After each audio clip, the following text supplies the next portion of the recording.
Olá, meus amigos. Sejam mais uma vez bem-vindos aqui ao canal do Professor Seca.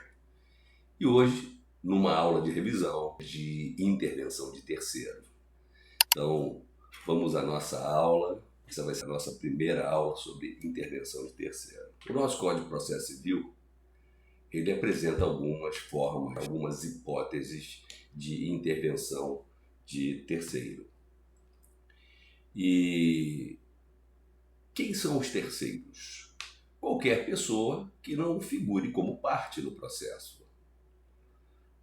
São partes, autores, que são as pessoas que formulam a pretensão em juízo. São réus, por exemplo, aqueles que, em face de quem tal pretensão é formulada. Bom, há alguns casos em que se faz necessário a intervenção daquela pessoa que não é parte no processo. Aí surge o que nós chamamos de intervenção de terceiro. Pois bem, então vamos falar sobre as considerações sobre intervenção de terceiro. Então, primeiramente, há que se destacar que a intervenção ela vai implicar que aquele que não figura no processo passe a figurar. Só se justifica essa intervenção do terceiro caso possa, em razão do processo que já está em andamento, ter a sua esfera jurídica atingida pela decisão judicial naquele processo. Não se admite o ingresso de um terceiro, de uma terceira pessoa, absolutamente alheio ao processo, cujos interesses não possam de qualquer maneira ser afetados. Então, ressalva-se a posição a uma exceção, que é o amicus curiae, que é uma das formas de intervenção de terceiro que nós vamos falar mais à frente, cujo papel será o de manifestar-se sobre questão jurídica relevante, específica ou que possa ter grande repercussão social. Então, seguindo. E vamos começando então, aqui nesse slide, uma abordagem sobre as formas de intervenção de terceiro. E o nosso Código de Processo Civil, ele regulamenta 5 formas de intervenção de terceiro. Quais são elas? A assistência, que pode ser simples e pode ser litisconsorcial, vamos falar mais à frente. A denunciação da lide, o chamamento ao processo, o incidente de desconsideração da personalidade jurídica e o amicus curiae. Todas essas formas, elas podem ser agrupadas em 2 categorias. A intervenção voluntária ou a intervenção provocada. A intervenção voluntária é quando o terceiro se habilita no processo. E a provocada é quando a parte ela requer ao juiz o ingresso desse terceiro no processo. Como nós estamos falando que existem essas 2 categorias, aí podemos dizer que existem 2 casos de intervenção voluntária, que é o caso de assistência, tanto a assistência simples como a assistência litisconsorcial. Mas existem outras hipóteses em que o terceiro vai ser convocado pelas partes ou por juiz. Nesses casos, nós temos como exemplo a intervenção que é provocada, como acabei de falar ainda agora, e aí podemos dizer como exemplo a denunciação da lide, o chamamento ao processo e o incidente de desconsideração da personalidade jurídica. Então, essas 3 formas são exemplos da categoria intervenção provocada. De repente falhou o nome aqui. Mas temos ainda a 5ª forma que falamos lá em cima, que é o amicus curiae. O amicus curiae ele tem uma característica peculiar. Por quê?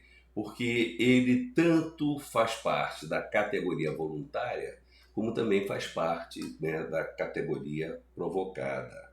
Porque ele pode ser convocado de ofício pelo juiz, ele pode ser convocado a requerimento das partes, ou pode ser provocado por iniciativa dele também. Por isso que ele, na verdade, abraça essas duas categorias. Vamos em frente. Quando o terceiro adquirirá a condição de parte, aí temos que fazer aqui algumas observações. Porque há casos de intervenção em terceiro que, desde o momento que eles são admitidos no processo, eles passam a ser considerados parte, como acontece na denunciação da lide e como acontece no chamamento ao processo. Então, desde o momento que eles ingressam, eles passam a ser considerados parte. Por outro lado, há situações em que ele vai atuar apenas como auxiliar de uma das partes. O exemplo clássico é o assistente simples. Isso não se aplica ao assistente litisconsorcial, porque ele é um verdadeiro litisconsorte ulterior. Então, ele vai ser considerado parte também. Mas a assistência simples, não há que se falar que o assistente ele é parte. Ele é apenas um auxiliar da parte. Vamos em frente. Na desconsideração da personalidade jurídica, vai se estender, na verdade, aqui o propósito, né, dessa intervenção de terceiro, é estender a responsabilidade patrimonial ao sócio ou à pessoa jurídica. Quando é ao sócio, nós dizemos que é uma desconsideração da personalidade jurídica direta. Mas quando é a pessoa jurídica, nós dizemos que temos aí uma desconsideração inversa. Cabe destacar que o simples deferimento da desconsideração não vai resultar de imediato a condição de parte. Apenas se permitirá que, no momento oportuno, aí sim, no momento da execução, no momento de se alcançar os bens do sócio ou da pessoa jurídica, em caso de desconsideração inversa, aí sim será considerado parte. Aí, a partir desse momento, aí poderá se considerar o sócio ou a pessoa jurídica parte. Bom, e aí concluindo, a posição do amicus curiae, como ele não é parte e também não é auxiliar dela, mas ele é, na verdade, um auxiliar do juízo, tanto que caberá ao juiz ou o relator, na decisão, solicitar, admitir a sua intervenção e, inclusive, definir quais são os poderes que representam, que cabem a ele.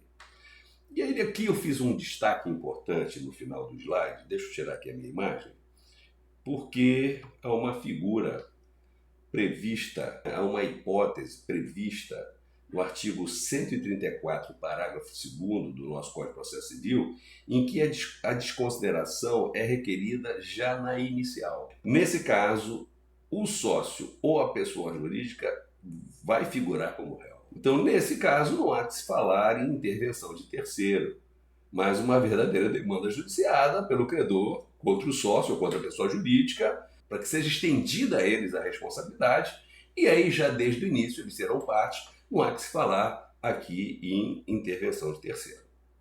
Então, vamos seguir em frente. Ampliação dos limites objetivos. Na verdade, essa ampliação ela é bem característica na denunciação da lide. Por quê? Porque o denunciado ele vai adquirir desde logo a qualidade de parte e, nesse caso, essa intervenção ela tem verdadeira natureza de ação. E aí, por isso, essa é uma hipótese em que esse terceiro que foi denunciado, ele possa formular outros pedidos, além daqueles que foram formulados pela parte original. Já no chamamento ao processo, aí nós não temos que falar em ampliação dos limites objetivos, e sim em ampliação subjetiva. Por quê?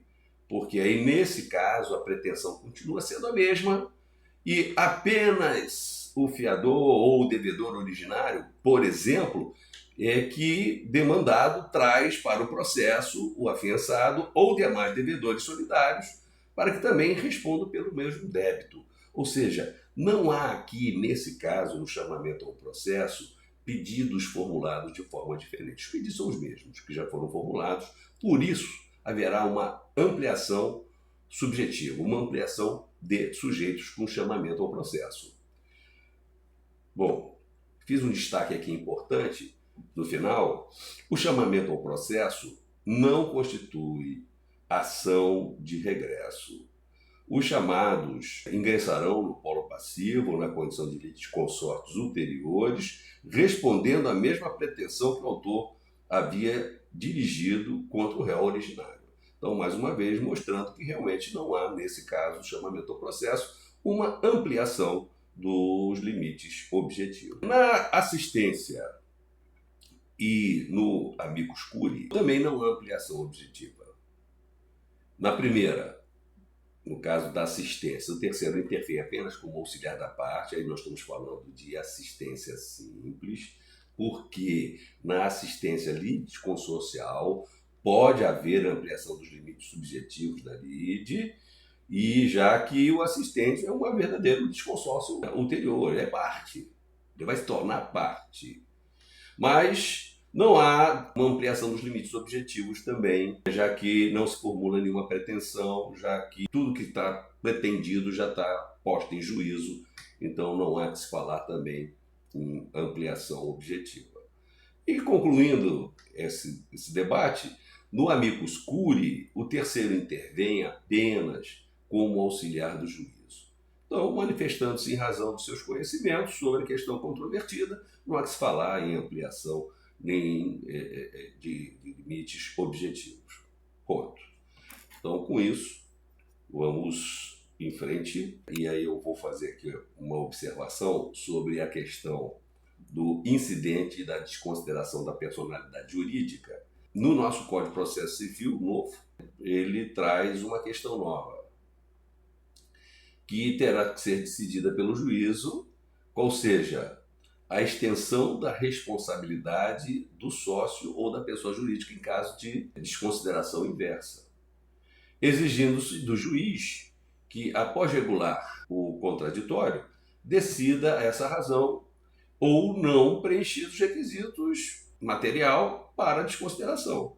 Então, na verdade, na desconsideração da personalidade jurídica, ela não trata propriamente de uma ampliação da pretensão posta em juízo, que continua sendo a condenação do devedor. A desconsideração, se decretada, apenas permitirá que, na fase do cumprimento de sentença, se alcance, então, os bens do responsável, que pode ser o sócio, como pode ser também a pessoa jurídica, no caso da desconsideração inversa. Beleza, vamos lá. A intervenção de terceiro, e vamos falar sobre a questão que ela não vai criar um novo processo. Aliás, é requisito para que ela exista que você já tenha um processo em andamento, né? Então, está aqui logo na primeira linha, só há intervenção de terceiro se o terceiro ingressa em processo em andamento.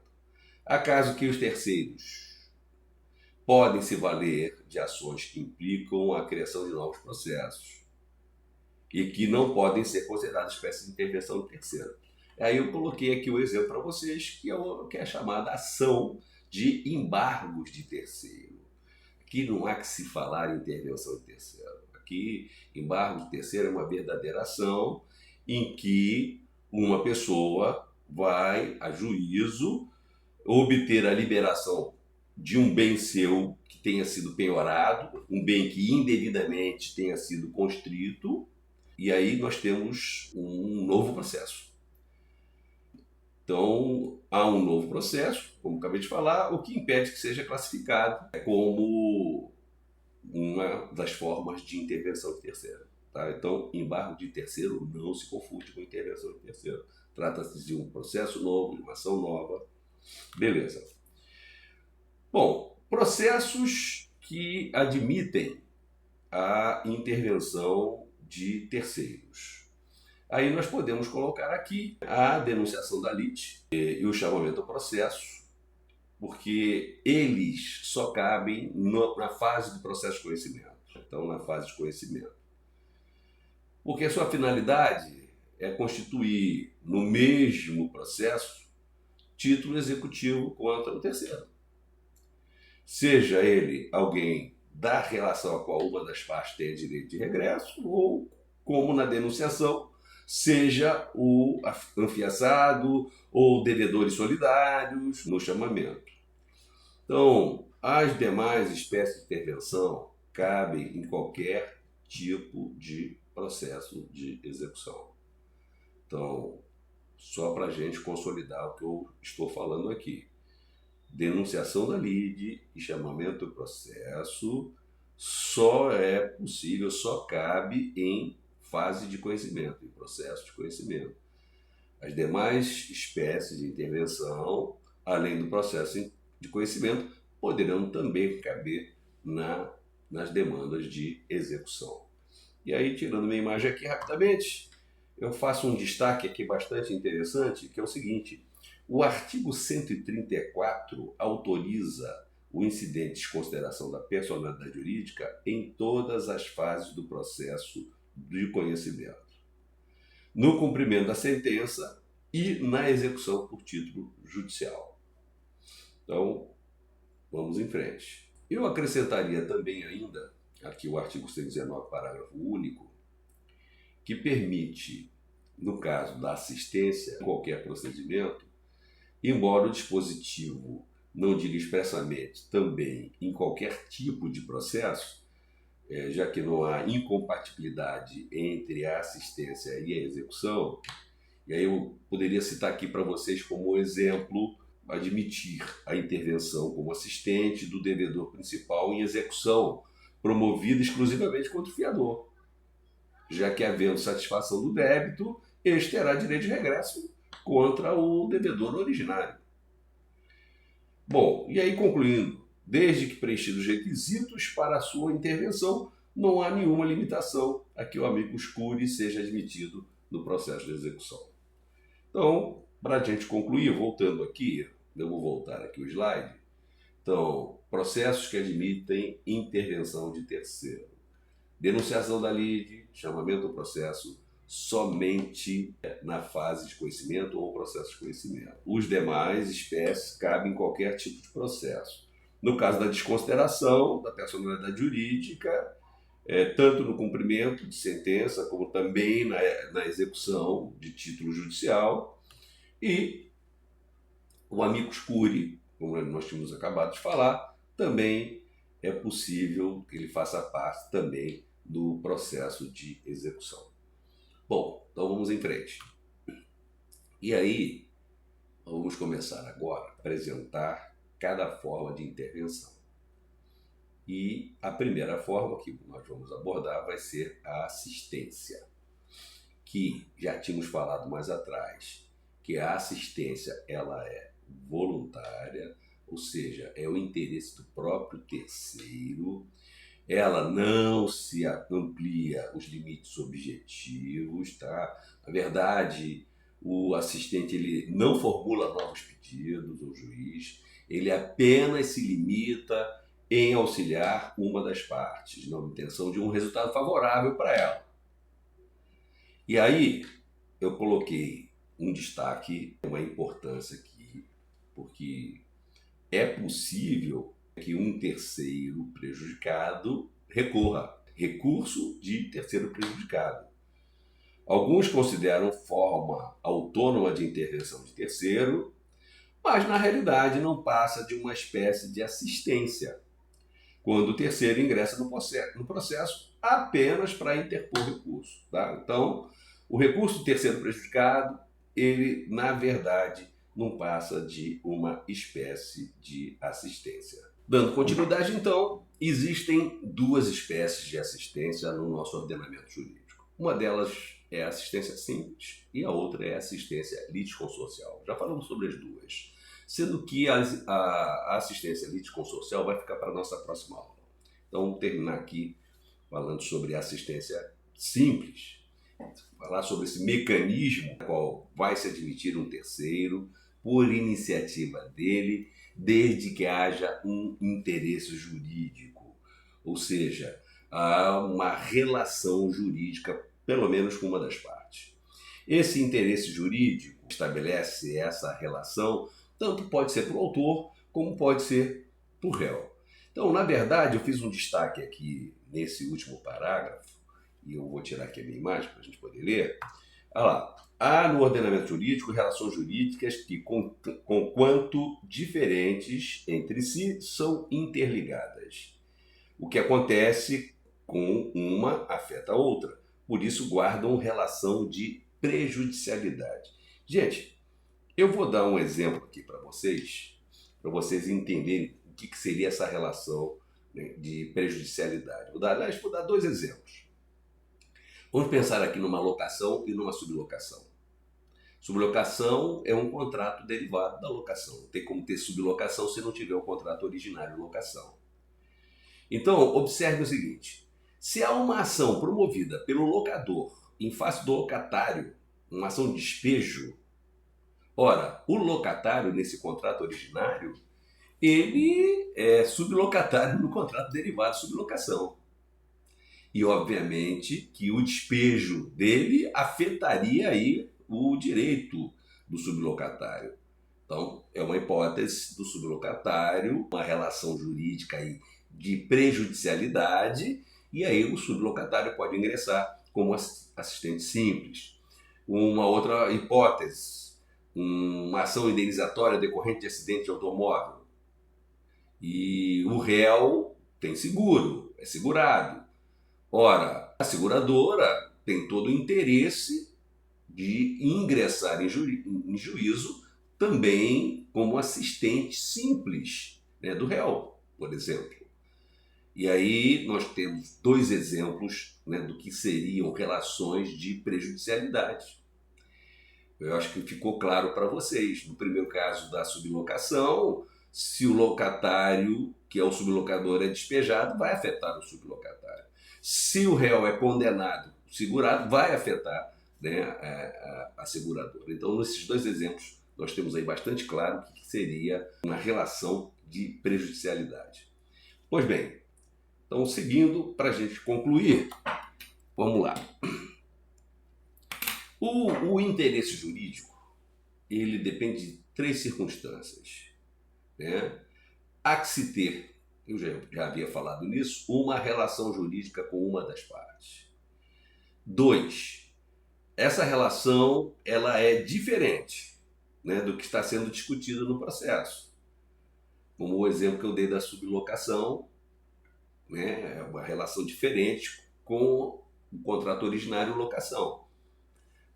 Como também a questão da indenizatória decorrente de um acidente de trânsito e o seguro, né, o contrato de seguro. Então a relação tem que ser diferente, mas, obviamente, que há um interesse nesse caso. E que essa relação jurídica possa ser afetada reflexamente. Tanto o sublocatário como a seguradora, reflexamente, poderia vir a ser prejudicada, né, decorrente do resultado desse processo. Bom, aí por último aqui, deixa eu fazer esse destaque, que está aqui. O interesse jurídico, presta atenção nisso, o interesse jurídico não se confunde com o meramente econômico. Há casos em que o interesse de terceiro é meramente econômico e não jurídico, o que impede de ingressar como assistente simples. Então, gente, só é possível a intervenção de terceiro, assistente simples, se houver interesse jurídico. Interesse meramente econômico, não. E aí, vou dar um exemplo para vocês entenderem bem isso aqui. Você imagina o seguinte: eu sou credor do João. E aí, João é autor de uma ação de cobrança. João sair vencedor nessa ação, ter procedência ao pedido dele, me favorece. Porque se eu sou credor dele, obviamente, o êxito nessa ação vai fazer com que ele amplie o seu patrimônio e, obviamente, seu estado de solvência fica muito mais confortável para mim. Ou, pegando esse mesmo exemplo, eu sou credor do réu, do devedor. E aí, a improcedência, né, ou seja, a condenação dele vai diminuir o patrimônio dele. Poderia levá-lo à insolvência. Então, eu também tenho interesse. Mas só que nesses dois exemplos que eu estou dando para vocês, o interesse é meramente econômico. Então, por isso, não há que se falar em intervenção de terceiro simples. Beleza? Com isso, a gente encerra a nossa aula de hoje. Espero que tenham gostado do tema, intervenção de terceiro. E aí, até a nossa próxima aula. E eu não falei ainda. Você já deu o seu like? Você já se inscreveu no canal? Já convidou um amigo para fazer parte da nossa comunidade? Então, tá faltando o quê? Vai lá e a gente se encontra na nossa próxima aula, tá? Um forte abraço, um beijo no coração de todos e até mais.